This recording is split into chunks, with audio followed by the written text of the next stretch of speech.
दूसरा अध्याय देवताओं के तेज से देवी का प्रादुर्भाव और महिषासुर की सेना का वध। पूर्व काल में देवताओं और असुरों में पूरे 100 वर्ष तक भयंकर संग्राम हुआ था।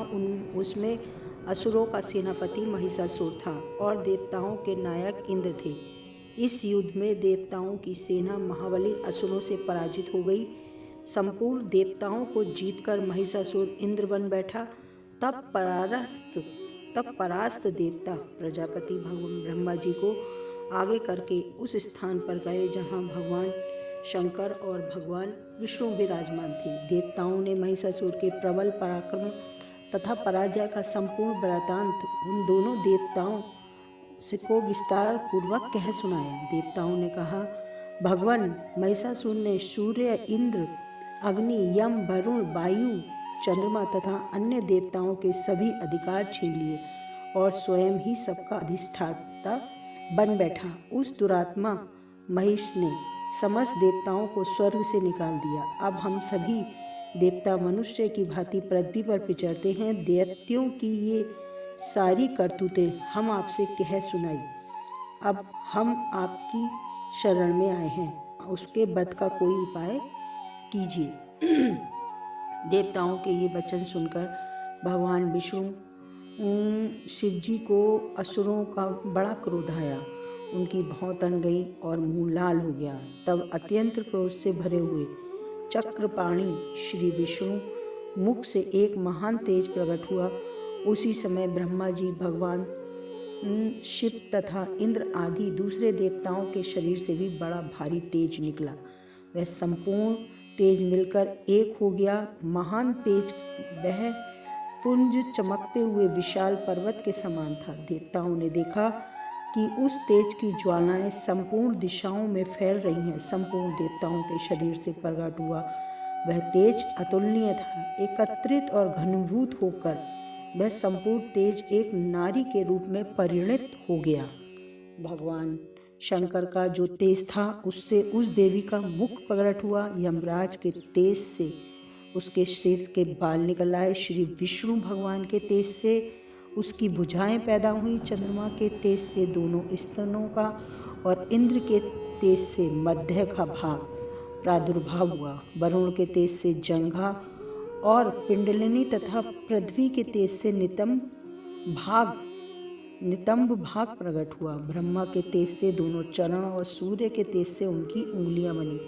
वसुओं के तेज से हाथों की उंगलियां और कुबेर के तेज से नासिका प्रकट हुई। उस देवी के दांत प्रजापति के तेज से और तीनों नेत्र अग्नि के तेज से प्रकट हुए। उसकी भौएं संध्या और कान के वायु तेज से उत्पन्न हुए। इसी प्रकार देवताओं के तेज से उस कल्याणमयी देवी के अन्य अवयवों का आविर्भाव हुआ। सभी देवताओं के मिश्रित तेज पुंज से प्रकट हुई उस देवी को देखकर दैत्य महिषासुर के सताए हुए देवता बहुत ही प्रसन्न हुए। पिनाकधारी भगवान शंकर ने अपने शूल से एक शूल निकालकर उन्हें दिया। भगवान विष्णु ने सुदर्शन चक्र, एक अन्य चक्र उत्पन्न करके भगवती को अर्पण किया। वरुण ने शंख भेंट किया, अग्नि ने उन्हें शक्ति दी और वायु ने धनुष तथा बाणों से भरे हुए 2 तरकश प्रदान किए। हजारों नेत्र वाले देवराज इंद्र ने अपने वज्र से वज्र उत्पन्न करके दिया और ऐरावत हाथी से उतरकर एक घंटा भी प्रदान किया। यमराज ने कालदंड से दंड, वरुण ने पाश, प्रजापति स्फटिक की माला तथा ब्रह्मा जी ने कमंडल भेंट किया। सूर्य ने सभी देवी के समस्त रोमकूपों में अपने किरणों का तेज भर दिया। काल ने चमकती हुई ढाल और तलवार दी। क्षीर समुद्र ने उज्ज्वल हार तथा कभी न फटने वाले 2 दिव्य वस्त्र भेंट किए। साथ ही उन्होंने दिव्य चूड़ामणि, 2 कुंडल, कड़े, अर्ध चंद्र, सब बाहुओं के लिए केयूर, दोनों चरणों के लिए निर्मल नूपुर, गले की सुंदर हंसली, सब उंगलियों में धारण करने के लिए रत्नों से जड़ी हुई अनेक अंगूठियां, विश्वकर्मा ने उन्हें अत्यंत निर्मल फरसा भेंट किया। साथ ही अन्य देवों ने भी उस देवी के अनेक प्रकार के अस्त्र शस्त्र और अभेद कवच दिए। इसके साथ साथ देवों ने उन्हें मस्तक और वक्ष स्थल पर धारण करने के लिए कभी न कुम्हलाने वाले कमलों की मालाएं दी। समुद्र ने उन्हें सुंदर कमल का फूल भेंट किया। हिमाचल ने सवारी के लिए सिंह भांति भांति के रत्न अर्पित किए। कोषपाल कुबेर ने मधु से भरा पात्र दिया तथा संपूर्ण नागों के राजा शेष ने, जो इस पृथ्वी को धारण करते हैं, उन्हें बहुमूल्य मणियों से विशोभित नागहार भेंट किया। अन्य देवताओं ने आभूषण और अस्त्र शस्त्र देकर देवी का सम्मान किया। तब देवी ने बारंबार अट्टहास पूर्वक उच्च स्वर से गर्जना की। उनके भयंकर नाद से संपूर्ण आकाश गूंज रहा था। देवी का वह उच्च स्वर से किया हुआ सिंहनाद कहीं न समा सका। आकाश उनके सामने छोटा प्रतीत होने लगा।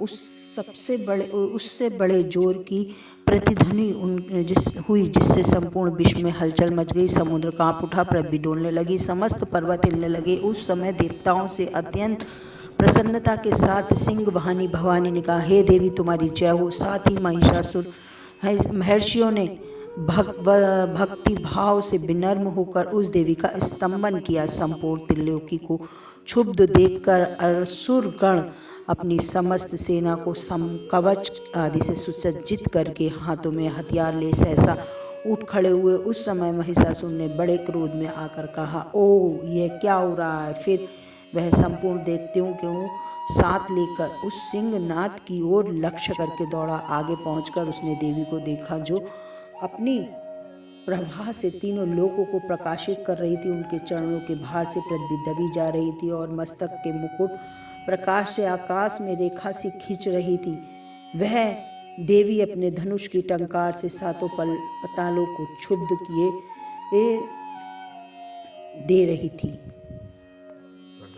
देवी अस्त्र शस्त्रों एवं आभूषणों से सुशोभित देवी अपने सहस्त्रों भुजाओं से संपूर्ण दिशाओं को आच्छादित करके खड़ी थी। तदंतर उसके साथ दैत्यों का युद्ध छिड़ गया। नाना प्रकार के अस्त्र शस्त्रों के प्रहारों से संपूर्ण दिशाएं चमकने लगी। चिक्षु नामक एक असुर महिषासुर का सेना नायक था। वह देवी के साथ युद्ध करने लगा। अन्य दैत्यों की चतुरंगणी सेना साथ लेकर चामर भी लड़ने लगा। 60,000 रथियों के साथ आकर उद्रक नामक महादैत्य ने भी लोहा लिया। 1 करोड़ रथियों के रथ को साथ लेकर महाहनु नामक दैत्य भी युद्ध करने लगा। तलवार के समान तीखे रोम वाला असीलोमा नाम का महादैत्य 5,000 रथी करोड़ रथी सैनिकों सहित युद्ध में आ डटा। 60 लाख रथियों से घिरा हुआ बाकल नामक दैत्य भी युद्ध में लड़ने लगा। हाथी सवारों और घुड़सवारों के अनेक दलों से घिरा हुआ परिवारित नामक दैत्य 1 करोड़ रथियों की सेना लेकर युद्ध करने लगा। बिडाल नामक असुर 5,000 रथियों से घिरकर देवी से लोहा लेने लगा। इनके अतिरिक्त और भी हजारों महादैत्य असंख्य रथों, हाथियों और घोड़ों की सेना और पैदल सैनिकों के साथ लेकर देवी के साथ युद्ध करने लगे। महिषासुर उस रणभूमि में कोटि कोटि सहस्त्र रथ, हाथी और घोड़ों की सेना से घिरा हुआ खड़ा था। वे सभी देवी दैत्य साथ तोमर, मूसल, खड़ल, भिंडीपाल, शक्ति, परशु, पष्ट आदि अस्त्र शस्त्रों से प्रहार करते हुए युद्ध करने लगे। कुछ दैत्यों ने उन पर शक्ति से प्रहार किया तो कुछ ने पाश फेंके तथा कुछ अन्य दैत्यों ने खड़ग प्रहार करके देवी को मार डालने का प्रयास किया। तब देवी ने क्रोध में भरकर खिलवाड़ में ही अपने अस्त्र शस्त्रों की वर्षा कर दैत्यों के भी समस्त अस्त्र शस्त्र काट डाले।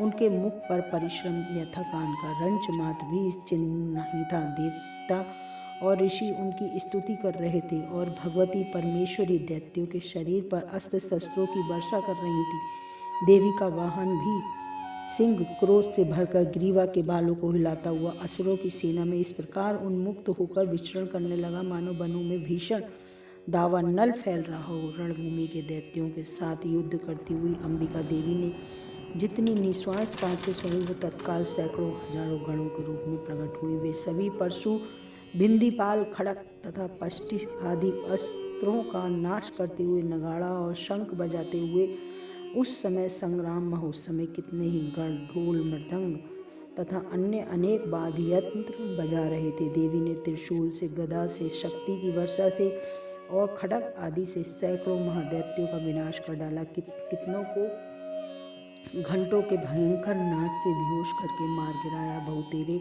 दैत्यों का पाश बांधकर धरती पर घसीटा। कितने ही दैत्य उनकी तीक्ष्ण तलवार की धार से दो दो टुकड़े हो गए। कितने ही गदा की चोट घायल होकर पृथ्वी पर सो गए। कितने ही मूसल की मार से अत्यंत घायल हो गए, रक्त मवन करने लगे। कुछ दैत्य शूल की मार से छाती फट जाने के कारण पृथ्वी पर ढेर हो गए। उस समय उन बाणों की रक्षा कितने ही असुरों की मृत्यु हो गई।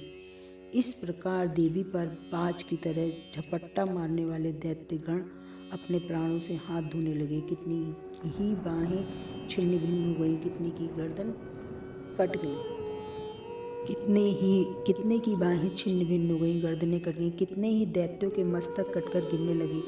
कुछ दैत्यों के शरीर के मध्य ही विदीर्ण हो गए। कितने ही महादैत्य जांघें कट जाने से पृथ्वी पर गिर गए।